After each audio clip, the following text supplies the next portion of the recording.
খুলনায় অনেক গরম, অনেক অনেক গরম, মানে এত অসম্ভব গরম। ঘরের ভিতরে এসি ছেড়ে কতক্ষণ বসে থাকা যায়? সারাদিন ঘরের মধ্যে ভালোও লাগে না। ওই যে বের হয়েছে বাইরে, একটু খেলবে নাকি, কাউকেই তো চিনে না। খুব অস্থির হয়ে যাচ্ছিল ঘরের ভিতরে। নিপারাও নাই, ওরা অবশ্য আসবে একটু পরে।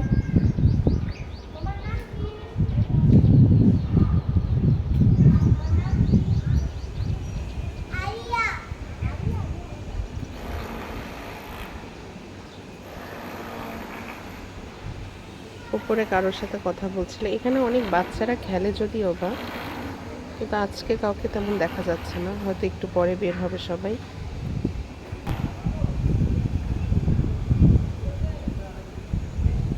আমাদের নিচতলা ভাড়াটিয়ার মেয়ের বিয়ে, তো এর জন্য হয়তো বা গাড়ি নিয়ে কেউ এসেছে ওদের বাসায়।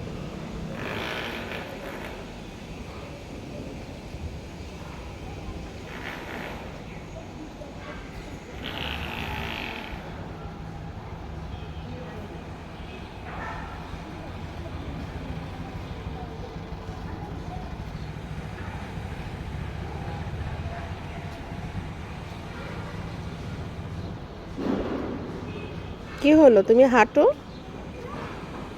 দৌড়াও।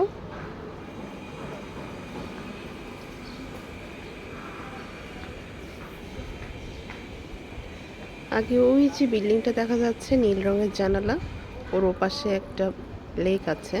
লেকটা দেখা যেত আমাদের এখান থেকে, বাট এখন আর দেখা যায় না।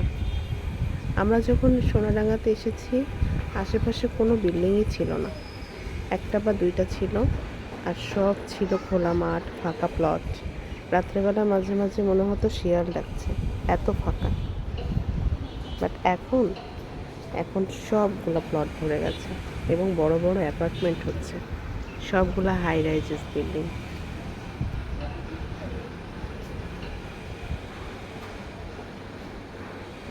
একটু পরে বিকেলবেলা আরও অনেক বাচ্চারা বের হবে এখানে।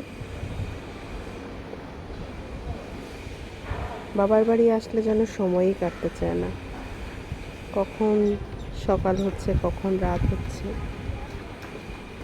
আজকে অবশ্য বাইরে বের হওয়ার কথা আছে আমাদের, দেখি সন্ধ্যার পরে চা খেয়ে হয়তো বা বের হব। তো সবাই ভালো থাকবেন। আসসালামু আলাইকুম।